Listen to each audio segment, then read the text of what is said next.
हम कैसे किसी भी कॉम्प्लेक्स सर्किट को सिमेट्री का यूज करके सिंपलीफाई कर सकते हैं, है ना। तो आज हम कुछ बहुत ही बढ़िया क्वेश्चन सॉल्व करने वाले हैं मिरर सिमेट्री और फोल्डिंग सिमेट्री को यूज करके। तो लिख लो प्रॉब्लम्स ऑन सिमेट्रिक सर्किट्स। क्या लिखना है? Problems on symmetric circuits. तो चलो स्टार्ट करते हैं एक पहले प्रॉब्लम से। और हम जो रेजिस्टेंसेस है वो ज्यादा वैल्यूज का कोई उतना ये टेंशन नहीं है, हम कोई भी एक वैल्यू ले लेंगे और उसको डिस्ट्रीब्यूट कर देंगे। चलो देखते हैं। मान लो मेरे पास कोई एक ऐसा सर्किट है। देख लो मेरे पास कोई ऐसा एक सर्किट है। ये रहा, ये R R R R R R और यहां भी ऐसे दो ब्रांचेस है जो जुड़े हुए हैं, ये ऐसे आर और ये ऐसे आर से। और तुमको इन दो पॉइंट्स के बीच इक्विवेलेंट रेजिस्टेंस निकालना है। आपको ध्यान से देखना है सर्किट। देखिए ये ऐसा सर्किट है हमारे पास, ठीक है। सब आर आर आर ताकि हमको ज्यादा वैल्यू का टेंशन ना हो। सब क्या है? R R R. और हमको ए और बी के अक्रॉस या फिर ए और बी के बीच का नेट रेजिस्टेंस निकालना है। पहले सोचो कि यहाँ पे कौन सी सिमेट्री अप्लाई कर सकते हैं। What is mirror symmetry? क्या करते हैं हम वहां पे? हम मिरर सिमेट्री में वो जो लाइन AB है, तो लाइन AB का जो परपेंडिकुलर बाइसेक्टर है उस पे हाथ रखते हैं और दोनों तरफ देखते हैं क्या सिमेट्रिक है, और अगर होगा तो वो क्या हो जाएगा? Mirror symmetry. और फोल्डिंग सिमेट्री में कौन सी? फोल्डिंग सिमेट्री में हम जो लाइन AB है उस पे हाथ रखते हैं और उस हाथ के दोनों साइड में अगर सेम सर्किट हो या फिर सिमेट्रिक हो तो वो हो जाएगी फोल्डिंग सिमेट्री। जबकि ये फोल्डिंग सिमेट्री नहीं है। देखो अगर मैंने ऐसे हाथ रखा तो ऊपर सर्किट है बट नीचे तो कुछ है ही नहीं। इसका मतलब यहाँ फोल्डिंग अप्लाई नहीं कर सकते, यहाँ क्या अप्लाई कर सकते हैं? मिरर अप्लाई कर सकते हैं। देखो तो अगर मैंने ऐसे हाथ रखा तो दोनों तरफ, इस हाथ के दोनों तरफ क्या है? बिल्कुल इक्वल सर्किट है। तो इससे क्या फायदा होगा? देखो ये ऐसे कर रहा हूं मैं, ये रहा तुम्हारा लाइन ऑफ सिमेट्री। ये क्या है तुम्हारा? Line of symmetry. ये हुआ लाइन ऑफ सिमेट्री। कौन सी? Line of mirror symmetry. अब सुनो, आर आर बिल्कुल मिरर इमेज, आर आर, ये आर तो ये भी आर, मतलब ये बिल्कुल मिरर इमेज है एक दूसरे का, है ना। तो यहां पे मैं क्या कर सकता हूं? हाँ, ये मतलब ये है मिरर सिमेट्री का क्वेश्चन। अब सुनो, अगर यहां से करंट गया I1, कितना गया? I1, और यहां से गया करंट I2, तो तुम लिख सकते हो मिरर सिमेट्री को यूज करके, अगर यहां से, ठीक है, अगर यहां से I2 आ रहा है तो इसकी मिरर इमेज में भी कितना होगा? I2, है ना। और यहां से ऊपर I1 जा रहा है तो इसकी मिरर इमेज जो ये ब्रांच है तो यहां से कितना आएगा? I1 आएगा, है ना। अब देखो कि यहां से निकला I2 और यहां पे कितना आया? I2। इसका मतलब इस ब्रांच से कोई भी करंट या कुछ भी करंट ऊपर नहीं गया। एक बार और देख लो, यहां से निकला I2, आगे भी कितना गया? I2, मतलब यहां से कोई करंट ऊपर नहीं गया। दूसरी बात, यहां से निकला I1 जो आगे डिवाइड हुआ, कैसे? कुछ इधर गया होगा, कुछ इधर गया होगा, बट अल्टीमेटली फिर इस ब्रांच में तो पूरा I1 ही आया ना।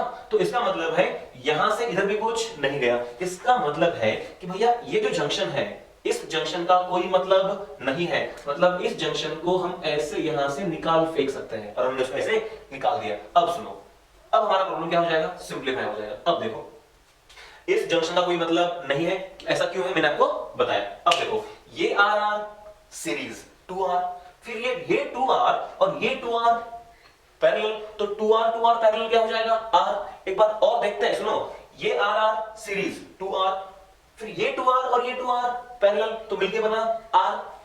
तो वो जो R है मैं तुम्हें यहां पे निकाल के दिखाता हूं। सुनो, ये रहा तुम्हारा नेट इसका R। अब देखो R R R 3R और फिर ये R R 2R, तो 3R और 2R कैसे? पैरेलल, तो 3R और 2R पैरेलल मतलब नेट आएगा 3R into 2R divide by 3R plus 2R, तो नेट क्या हो जाएगा? 6R square divide by what?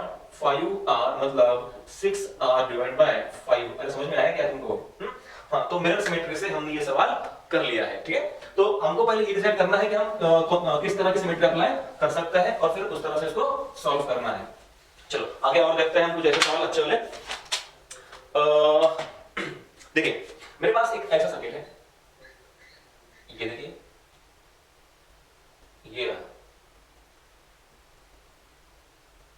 ठीक है, ये रहा हमारा सर्किट। और कौन से दो पॉइंट्स है हमको, ये दो, ये वाला और ये वाला, ऐसे हमको पॉइंट्स दिया है ए और ये क्या है बी। और ऐसे सर्किट में हमको ये दिया है आर आर आर, ये भी आर, ये आर आर आर और ये भी क्या है आर, सब आर। हमने सिंप्लीफाइड रखा है वैल्यूज को। अब देखो again what we have to find, we have to find equivalent resistance between A and B. A और बी के बीच में नेट रेजिस्टेंस क्या है ये हमको फाइंड करना है, ठीक है, जो हम पहले भी कर चुके हैं।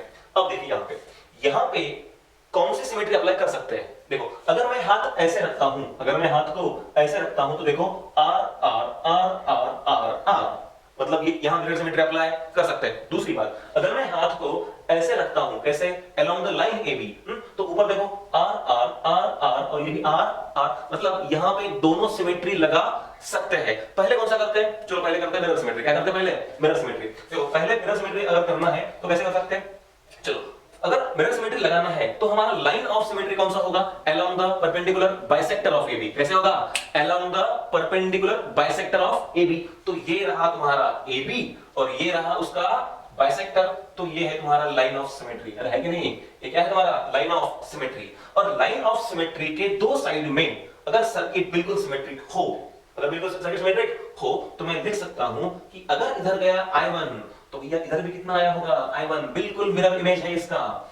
इधर गया होगा I2 तो इधर भी कितना होगा I2, इधर गया I3 तो इधर इसकी मिरर इमेज में कितना होगा I3। अब देखो यहां से निकला I1, आगे भी कितना गया I1, मतलब यहां से नीचे कुछ आया नहीं। और देखो यहां से गया I2, आगे भी गया I2, तो इसका कुछ हिस्सा ना ऊपर गया और ना ही नीचे गया, मतलब यहां से भी कोई करंट ऊपर नीचे नहीं गया। और देखो ये गया I3 यहां से, तो यहां से निकला हुआ पूरा का पूरा I3 आगे गया, है ना, तो यहां से भी कुछ करंट इधर नहीं गया। मतलब इस ब्रांच के होने या ना होने से कोई फर्क नहीं पड़ेगा। समझ में आ रहा है कि नहीं आ रहा। तो ये जो ब्रांच है, तो ये ब्रांच अगर है भी या नहीं भी तो कोई फर्क नहीं पड़ता है। क्या ये अभी सिंपलीफाई हो गया, देखो आर आर 2R, फिर यहां भी 2R और यहां भी 2R 2R 2R 2R सब पैरेलल, यानी कि ऐसे 3 2R है। कितने, देखो 2R 2R 2R 2R सब पैरेलल में है, तो आंसर आएगा 2R/3 ओ, हमारा कितना आएगा 2R/3 ओ। हम समझ में आ रहा है कि नहीं आ रहा है। तो हमने इसको मिरर सिमेट्री से सॉल्व कर लिया। अब इसको हम देखते हैं कि फोल्डिंग सिमेट्री से भी ये सॉल्व हो सकता है क्या, हो सकता है। देखो कैसे करना है सॉल्व फोल्डिंग सिमेट्री से। हां चलो काम करते हैं, एक बार फिर से यही डायग्राम निकालते हैं फ्रेश। कैसे निकालते हैं, फ्रेश डायग्राम निकालते हैं। देखो हमें सर्किट जो दिया था वो ऐसा था, हमें जो सर्किट दिया था वो ऐसा सर्किट था। जरा देखना है इधर तुमको, ये रहा तुम्हारा circuit R R R R और ये भी क्या है आर, ठीक है। और ये हमारा पॉइंट ए और ये हमारा पॉइंट क्या है बी। और इस फोल्डिंग सिमेट्री, अरे क्या करते हैं फोल्डिंग सिमेट्री में, फोल्डिंग सिमेट्री में करना क्या है, फोल्डिंग सिमेट्री में अलोंग द AB लाइन हाथ रखना है। हां AB लाइन के अलोंग हाथ रखना है और ऊपर नीचे देखना है। ऊपर देखो R R R R R R, है ना। और जब ऐसा होता है तो हमने देखा था ऊपर वाला R इज पैरेलल विद नीचे वाला R, ऊपर वाला R इज पैरेलल विद नीचे वाला R। एक बार आओ, मजा आ रहा है ना। हाँ, ऊपर वाला R इज पैरेलल विद नीचे वाला R। एक काम करते हैं भैया, ये R और ये R अगर पैरेलल है तो क्या मैं इसको R/2 लिख सकता हूं, लिख दिया, निकाल लो इसको। फिर क्या ये R और R पैरेलल, तो इसको R/2 लिख सकते हैं, लिख दिया। एंड ये R और ये R पैरेलल, तो इसको भी हमने क्या लिख दिया, R/2 लिख दिया। बात समझ में आई। अब देखो, हाँ ये रहा तुम्हारा सिंपलीफाइड सर्किट। अब देखिए ये R/2, ये क्या है R/2 और ये भी क्या है R/2, ये R और ये R। क्या इसके बाद फोल्डिंग सिमेट्री लगा सकते हैं, फोल्डिंग सिमेट्री नहीं लगा सकते, क्योंकि अलोंग द लाइन अगर मैं AB हाथ रखूं, कैसे अलोंग द लाइन AB हाथ रखूं तो नीचे कुछ भी नहीं है, ऊपर है कुछ बट नीचे कुछ भी नहीं है, तो यहां फोल्डिंग लगा नहीं सकते। तो इसके आगे हमें मिरर सिमेट्री लगाना पड़ेगा। तो what is mirror symmetry, along the perpendicular bisector. सुनो, यहां ऊपर गया I1 तो और नीचे गया I2, ऊपर गया I1 नीचे गया I2, तो इधर I1 तो इधर भी I1, इधर I2 तो इधर भी I2, बिल्कुल मिरर सिमेट्री की तरह। अब सुनो, यहां से गया I1 और पूरा का पूरा I1 इधर निकल आया, यहां से गया I2 पूरा का पूरा I2 ऐसे इधर निकल आया। मतलब ना यहां से कुछ नीचे आया और ना यहां से कुछ ऊपर गया, मतलब ये R2 तो भाई किसी काम का ही नहीं है, ये R2 तो किसी काम का ही नहीं है। अब देखो R/2 R/2 R/2 R और ये R 2R, मतलब ये पूरा R और ये कितना हुआ 2R, R और 2R पैरेलल, R और 2R पैरेलल, तो आंसर क्या आएगा 2R into R divide by 2R plus R, यानी कि 2R square divide by 3R, मतलब ये हुआ 2R/3। क्या हमारा आंसर पहले भी यही आया था? यही आंसर आया था पहले भी, जब हमने क्या लगाया था, मिरर सिमेट्री लगाया था। तो भैया तुम कौन सी सिमेट्री लगाते हो इससे कोई फर्क नहीं पड़ने वाला, मिरर लगाओ या फोल्डिंग लगाओ, आंसर तो वैसे ही या फिर उतना ही आने वाला है। एक और बात तुमको मैं यहाँ पे बता सकता हूँ, सुनो। पहले हमने अभी जो सवाल था उसको हमने कैसे किया, पहले लगाया मिरर सिमेट्री सॉल्व किया, फिर लगाया फोल्डिंग सिमेट्री, उसको हमने सॉल्व किया। मैं यहाँ पे एक गौर करने लायक बात तुमको बताना चाहता हूँ, वो कौन सी है, सुनो। यहाँ पे हमने एक ब्रांच वो निकाल दिया जिसका कोई मतलब नहीं था। ये देखो यहाँ पे एक रेजिस्टेंस था, कौन सा R ने R/2 था ना, हाँ यहाँ तो क्या था R/2 था, जिसको मैंने निकाल दिया। अब जरा गौर से देखो, क्या ये जो सर्किट है क्या ये व्हीटस्टोन ब्रिज है? ये व्हीटस्टोन ब्रिज है। कैसे? देखो मान लो यहाँ पोटेंशियल है V, कितना है V, यहाँ पोटेंशियल है 0, अरे है ना, अगर जोड़ दो बैटरी V की तो यहाँ V तो यहाँ 0, और मान लो यहाँ पे X है और यहाँ पे क्या है Y। सुनो, ये V है, ये 0 है, ऊपर कहीं पे X है, नीचे कहीं पे Y है। सुनो, ये R/2 V और X के बीच में है। कहां पे है? V और X के बीच में। ये R/2 X और 0 के बीच में है ना? फिर ये R/2, ये भी R/2, फिर ये वाला R V और Y के बीच में है, ठीक, और ये वाला जो R है वो Y और 0 के बीच में है। ये भी रहा R, बीच में R/2 है, X और Y के बीच में। अब देखो, और तुमको इन दो पॉइंट्स के बीच में R निकालना था। देखो R/2 into R is equal to R into R/2, है कि नहीं? मतलब ये एक बैलेंस्ड व्हीटस्टोन ब्रिज है। कैसा है? Balanced Wheatstone bridge. और अगर ये ब्रिज बैलेंस्ड है, और अगर ये ब्रिज बैलेंस्ड है, तो हमें वैसे भी पता है कि भैया यहाँ कोई करंट फ्लो होने वाला नहीं है, मतलब हम इसको ऐसे भी निकाल सकते हैं। अब सुनो अगेन एक बार फिर से कि देखो R/2 R, ये वाला पूरा R और ये वाला पूरा 2R, R और 2R फिर से क्या हो गए? पैरेलल, तो ऐसे भी हम इसको आंसर कर सकते हैं। ठीक है, तो हमने एक ही क्वेश्चन को दोनों तरह से सॉल्व किया। कौन से दो तरह से? एक मिरर सिमेट्री और दूसरा तरीका क्या था? फोल्डिंग सिमेट्री, बराबर है? देखो कुछ और अच्छे सवाल हम यहाँ पे करने वाले हैं।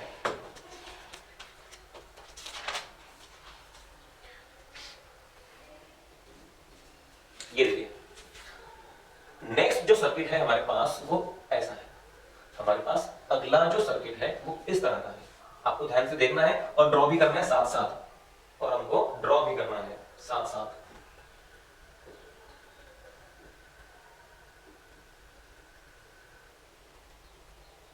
सब R R R R R R R R R, और डायगोनल्स में भी, और ऐसे डायगोनल्स में भी आर आर है, आर आर। ये भी क्या है? आर आर, समझ आए? और हमको ऐसे दो पॉइंट्स दिए हैं, ये रहा ए, ये रहा पॉइंट तुम्हारा ए, और ये रहा पॉइंट बी। समझ आ रहा है? क्या हमने सही करा है सब कुछ? हाँ, वेरी गुड। देखो, तो हमें ए और बी के बीच में इक्विवेलेंट रेजिस्टेंस निकालना है, ए और बी के बीच में। चलो सोचो कि पहले कौन सी सिमेट्री अप्लाई कर सकते हैं। कोई एक कर सकते हैं या दोनों कर सकते हैं, दोनों हम चेक कर लेते हैं। देखो, अगर मैं AB सॉरी ये रहा हमारा AB, ठीक है, अगर AB का परपेंडिकुलर बाइसेक्टर मैं ले लूं, क्या ले लूं? AB का परपेंडिकुलर बाइसेक्टर, तो ऐसे वो यहां से पास होगा, बराबर है? तो यहां से अगर ये ऐसे पास होगा परपेंडिकुलर बाइसेक्टर, तो देखो कैसे कर सकते हैं इसको। अगर ऊपर गया I1, अगर ऊपर गया I1 तो यहां भी कितना है? यहां भी कितना आएगा? I1 आएगा, बात बराबर है? ऊपर गया I1 तो नीचे भी कितना आया? I1। अगेन यहां गया I2, तो मिरर इमेज, इसका मिरर इमेज I1, इसका मिरर इमेज ये रहा तुम्हारा I2। अब थोड़ा ध्यान से सुनो, देखो ये गया I1, ये गया I1, भले ये I1 ऐसे दो ब्रांचेस में डिवाइड हुआ होगा, हमें नहीं पता, ठीक है? ऐसे दो ब्रांच में डिवाइड हुआ होगा, बट यहां से गुजरने के बाद इस ब्रांच में फिर कितना आ रहा है I1, बराबर। और एक चीज देखिए, यहां से निकला I2 जो आगे डिवाइड हुआ और फिर यहां से कितना आ रहा है I2, मतलब ये जो जंक्शन है इसका कोई मतलब नहीं है। कैसे? अब देखो मैं तुमको समझाता हूं। देखो यहां से निकला I1, डिवाइड हुआ, फिर साथ में आया और फिर बना I1। अरे समझ रहा है? यहां से निकला I2 जो आगे डिवाइड हुआ, फिर जाके एक हुआ और फिर क्या होगा I2। मतलब यहां जो जंक्शन था उसका कोई मतलब नहीं था, और अगर इसका कोई मतलब नहीं है तो उसको मैंने हटा दिया। अब देखो टू आर पैरेलल, मेरे साथ रहना है लिंक में, ठीक है। देखो टू आर, फिर ये टू आर पैरेलल, कितना हुआ R। अब सुनो, R, ये पूरा R और ये R, तो हुआ 3R। कितना हुआ 3R। एक बात और देखो, टू आर पैरेलल बना R, फिर ये R और ये R कितना हुआ 3R। तो हमारे लिए एक 3R और दूसरा 3R कैसे है? पैरेलल में है। हमारे लिए एक 3R और दूसरा 3R कैसे है? पैरेलल। तो 3R पैरेलल, तो आंसर आएगा 3R/2। कितना आंसर आएगा? 3R/2। तो हमने मिरर सिमेट्री से इसका आंसर लाया। कितना आंसर है इसका? 3/2 आंसर है, ठीक है। हाँ, तो इसको फोल्डिंग सिमेट्री से भी मैं करूंगा। तो एक काम करते हैं, ये जो फिगर हमने निकाला था इसको एक बार फिर से ड्रॉ करते हैं, ताकि फ्रेश हमको फिर से एक बार मजा आए करने में। देखो यही करना है। अब कौन सी सिमेट्री लगानी है? अब लगानी है फोल्डिंग सिमेट्री। देखो सर्किट जो है वो मैं फटाक से निकाल देता हूं।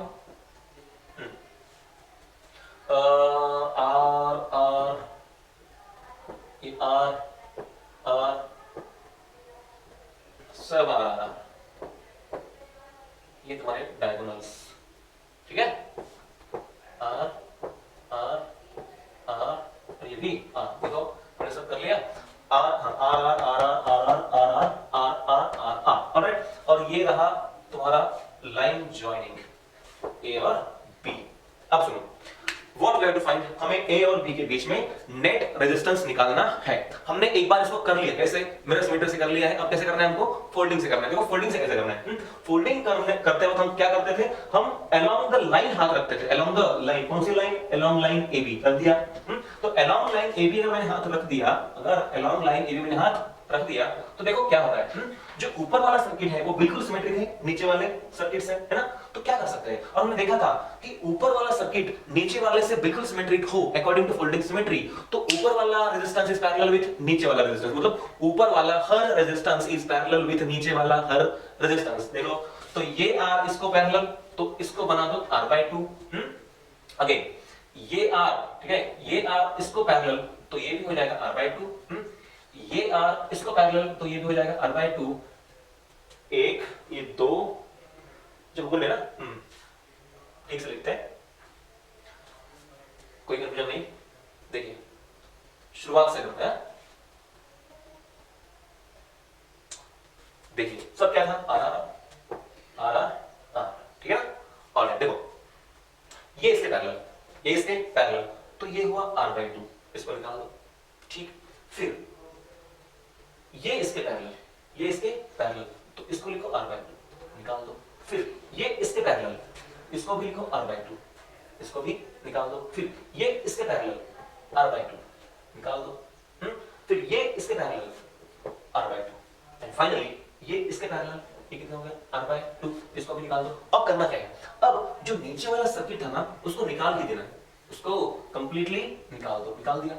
अब जरा देखो, हमने नीचे वाले सर्किट को पूरी तरह से निकाल दिया। अब जरा ध्यान दो, R/2 R, कितना R/2 R, और फिर ये R/2 R, once again R/2 R, फिर ये R और ये भी R, तो R पैरेलल, यानी अगेन R/2, एक R/2, दूसरा R/2 और ये तीसरा R/2, तो आंसर फिर भी कितना आया?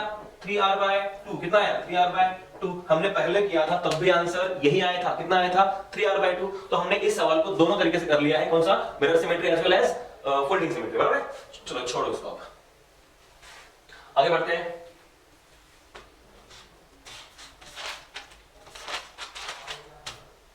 देखिए मेरे पास एक ऐसा सर्किट है, मेरे पास एक ऐसा सर्किट है, ध्यान देना है आपको इधर,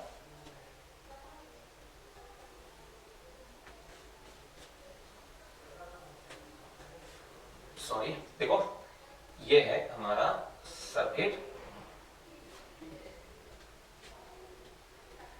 ये रहा, देखो जरा ध्यान से, ये ऐसे जुड़ा हुआ है, ये ऐसे,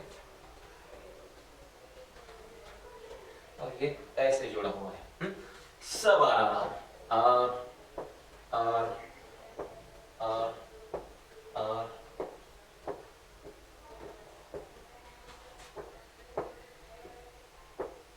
देखते हैं आर आर आर, फिर R R R R R और आर, और हमें इस सर्किट का इक्विवेलेंट रेजिस्टेंस निकालना है इन दो पॉइंट्स के बीच। कौन से दो पॉइंट्स? ये रहा पॉइंट ए और ये रहा point B. What we have to find is very important। क्या मुझे इस A और B के अक्रॉस क्या निकालना है? Equivalent resistance. इसका मतलब क्या है कि अगर मैं A और पॉइंट B इन दोनों के बीच अगर बैटरी जोड़ दूं तो ये पूरे सर्किट का इक्विवेलेंट कितना होगा ये हमको फाइंड करना है, बराबर है? तो A B के अक्रॉस फाइंड करना है। अब जरा ध्यान दो, यहाँ पे कौन सी सिमेट्री हम अप्लाई कर सकते हैं, यहाँ पे हम कौन सी सिमेट्री अप्लाई कर सकते हैं? चलो देखो ये है ए और बी, मतलब ये है लाइन ए बी। तो लाइन ए बी का परपेंडिकुलर बाइसेक्टर तो ये हुआ है ना, ये तो इस परपेंडिकुलर बाइसेक्टर के उस तरफ कुछ और है, इस तरफ कुछ और है, तो मिरर सिमेट्री हम अप्लाई नहीं कर सकते। मैं क्या बोल रहा हूं कि अगर तुम्हें ये लाइन दिया है ए बी, देखो ये लाइन क्या है ए बी, ये रहा तुम्हारी लाइन ए बी का परपेंडिकुलर बाइसेक्टर, अगर ऊपर कुछ और दिखाई दे और नीचे कुछ और हो तो हम वहां पे सिमेट्री अप्लाई नहीं कर सकते। कौन सी? मिरर नहीं अप्लाई कर सकते।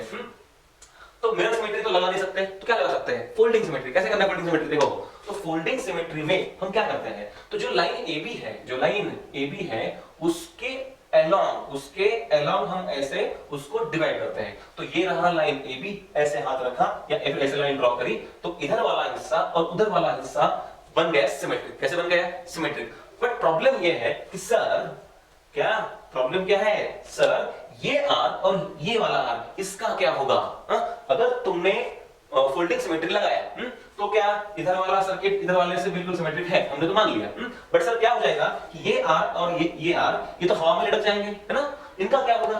अब सुनो, असलियत में वास्तविकता ये है कि इस आर और इस आर का कोई मतलब ही नहीं है। मैं तो बताऊं कैसे इसका कोई मतलब नहीं है। मैं फिर बोल रहा हूं कि हमें लग रहा है कि ये आर और ये आर हवा में लटक जाएंगे, बट इनका तो कोई मतलब ही नहीं है। कैसे? ये देखो, चलो मान लो कि मैंने इसको ऐसे सिमेट्रिकली डिवाइड कर दिया। अब सुनो, अगर सिमेट्रिकली डिवाइड कर दिया तो हमने देखा था कि सिमेट्री के दोनों साइड में अगर यहां पोटेंशियल x है तो यहां पोटेंशियल x है, और अगर यहां पोटेंशियल y है तो यहां भी पोटेंशियल y है। समझ आया? अब सुनो, यहां पोटेंशियल x, यहां भी पोटेंशियल x, तो इस r में कोई करंट नहीं है, तो इसको निकाल दो। अगेन यहां y तो यहां भी y, यानी कि इस r में भी कोई करंट नहीं है, तो इसे भी निकाल दो।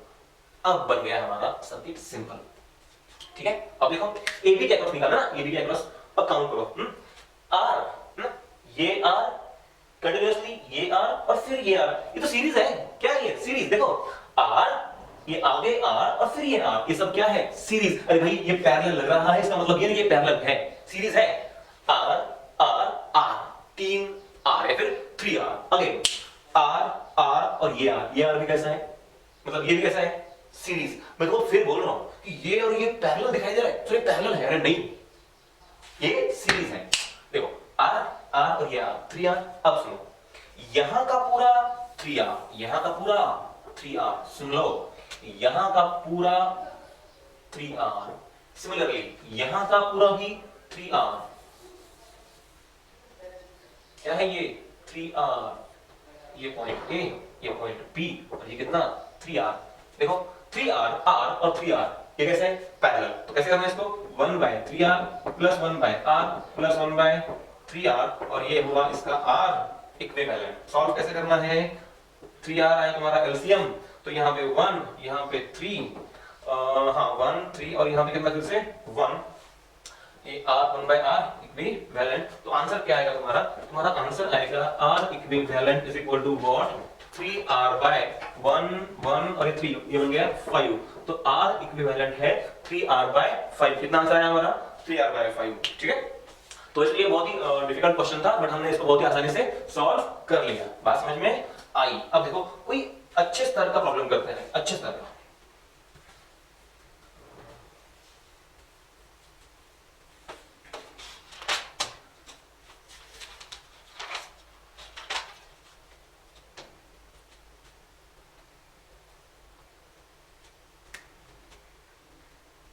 ये देखो,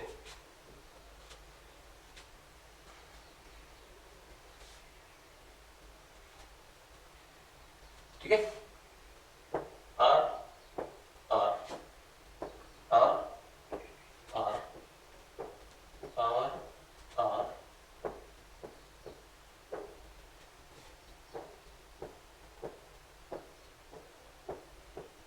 ठीक है। और हमें जो दो पॉइंट्स दिए हैं वो ये है, वो ये पॉइंट्स हैं। कौन से वाले? ये रहा ए और ये क्या रहा? बी। हमें यहां क्या पूछा है? ए और बी के बीच का नेट रेजिस्टेंस, ए और बी के बीच का इक्विवेलेंट क्या पूछा है? रेजिस्टेंस पूछा है। अब सुनो, यहां कौन सी सिमेट्री लगा सकते हैं? कौन सी? Mirror symmetry. क्यों? फोल्डिंग क्यों नहीं लगा सकते? फोल्डिंग इसलिए नहीं लगा सकते कि अगर मैं ए बी पे हाथ रख दूंगा अलोंग द लाइन, तो ऊपर कुछ है बट नीचे कुछ है ही नहीं, तो फोल्डिंग तो लगा नहीं सकते। तो क्या लगाएंगे? मिरर सिमेट्री लगाएंगे। तो मिरर कैसे लगाएंगे? देखो, तो मिरर लगाने के लिए मैंने क्या किया? एक परपेंडिकुलर बाइसेक्टर यहां से ड्रॉ कर लिया। अब सुनो, तो परपेंडिकुलर बाइसेक्टर निकालने के बाद मुझे समझ आया R R R R R R R R और ये आर, तो सब कैसा है? बिल्कुल सिमेट्रिक है। यानी कि इधर वाला हिस्सा या फिर इधर वाला हाफ इज सिमेट्रिक विद उधर वाला हाफ। तो ये क्या है? उसकी मिरर इमेज है। तो सुनो, यहां से गया I1, तो इधर भी कितना आया होगा? I1।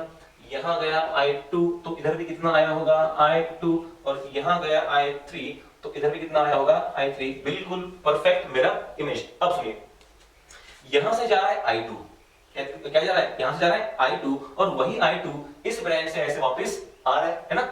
एक तो यहां से, ठीक है, इस ब्रांच से ऊपर कोई करंट नहीं जा रहा है ना? फिर एक और बात, यहां से गया I3, यहां से क्या गया?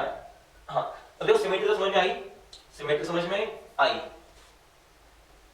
ये निकाल देता हूं, थोड़ा जगह मिल जाएगी। सुनो, ये जो I3 है ये ऐसे पूरा अलोंग द लाइन पास हुआ। अब सुनिए, यहां से गया I1, यहां से गया I1, और वही I1 और वही I1 यहां से वापस भी आया है ना? यहां से गया I2, तो यही I2 यहां वापस भी आया। इसका मतलब ये जो जंक्शन है, ये जो जंक्शन है, इस जंक्शन से कुछ भी करंट यहां से उधर नहीं गया और उधर से इधर नहीं आया। तो इस तरह से ये क्या हो गया? सिंपलीफाई हो गया। अब सुनिए, R R 2R 2R 2R parallel, यानी कि फिर से R। एक बार थोड़ा सोच समझ के करते हैं, देखिए, और ड्रॉ भी करते हैं साथ साथ। देखो, ये R R R 2R 2R 2R parallel, यानी कि R कितना हुआ? R। तो इस ब्रांच में पूरा कितना है? R। ये रहा R, ठीक है। अब देखो, R, फिर ये 2R, ये 3R, ये 4R, और ये क्या हुआ? 5R। तो हमारे पास एक ब्रांच है 5R का। कितना है? एक ब्रांच 5R का है। अब यहां देखिए नीचे, ये R R 2R है ना, और फिर ये 2R parallel with this 2R, तो मिलके बना R। कितना बना? मिलके बना R। और ये ऐसे तुम्हारे पॉइंट्स है A और B, A और B। अब देखो 5R और ये R कैसे है? पैरेलल, तो आंसर आएगा 5R into R divide by 5R plus R, तो हो जाएगा 5R square by 6R, 5R square by 6R, यानी कि हमारा आंसर है 5R डिवाइड बाय 6 ओहम। कितना आंसर है हमारा? 5R divide by 6 ohm. So our answer is 5R by 6 ohm. तो चलो ये भी हमने सॉल्व कर लिया है। देखो, अब आगे देखते हैं। मान लो मेरे पास एक ऐसा सर्किट है, मेरे पास एक ऐसा सर्किट है, देख लो, ये इस तरह से।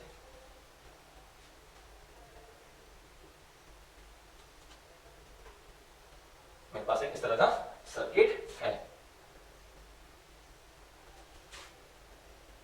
ये रहा, और ये है तुम्हारे दो पॉइंट्स A और ये B, तुम्हें इन दोनों के बीच क्या निकालना है, इक्विवेलेंट रेजिस्टेंस निकालना है। और सब आर आर, सब क्या है, आर आर, ये आर, ये R, R R R R R R R R R are, ये आर, ये आर, ये भी आर आर आर, और ये भी क्या है, आर।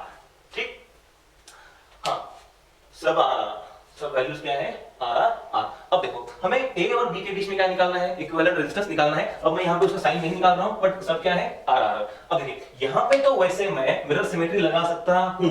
क्या है मिरर सिमेट्री, AB का, देखो AB का जो परपेंडिकुलर बाइसेक्टर होगा उसके दोनों साइड में जो सर्किट है वो कैसा है, सिमेट्रिक है, वो मैं लगा सकता हूँ। बट यहाँ पे फोल्डिंग सिमेट्री लगाना ज्यादा आसान रहेगा ना कि मिरर सिमेट्री। वैसे तो दोनों लगा सकते हैं, बट आसान क्या रहेगा, फोल्डिंग सिमेट्री यहाँ पे लगाना आसान रहेगा। तो क्या करते हैं, देखो फोल्डिंग सिमेट्री, AB पे हाथ रखो, अपना हाथ AB पे रखो, चलो रख दिया। अब देखो ऊपर जो सर्किट है वो बिल्कुल नीचे वाले का कॉपी है, यानी सिमेट्रिक है। तो क्या करता है, ऊपर वाला R पैरेलल विद नीचे वाला R, तो हर ऊपर वाला R पैरेलल विद नीचे वाला R। सुनो, फिर ये R हो गया R/2, ठीक है, ये R हो गया R/2। तो ऊपर वाला हर R, ऊपर वाला हर R क्या हो जाएगा, R/2। क्या हो जाएगा, एवरी ऊपर वाला R will become a R/2। चलो हमने सारे नीचे वाले R निकाल दिए, अब ऊपर वाले हर को क्या कर दो, R/2। ये R/2, R/2, ये R/2, R/2, R/2, और ये भी R/2। सुन लो, हाँ देखो R/2, R/2, R, R/2, R/2, R, फिर ये R और ये R पैरेलल, यानी कि कितना, R/2।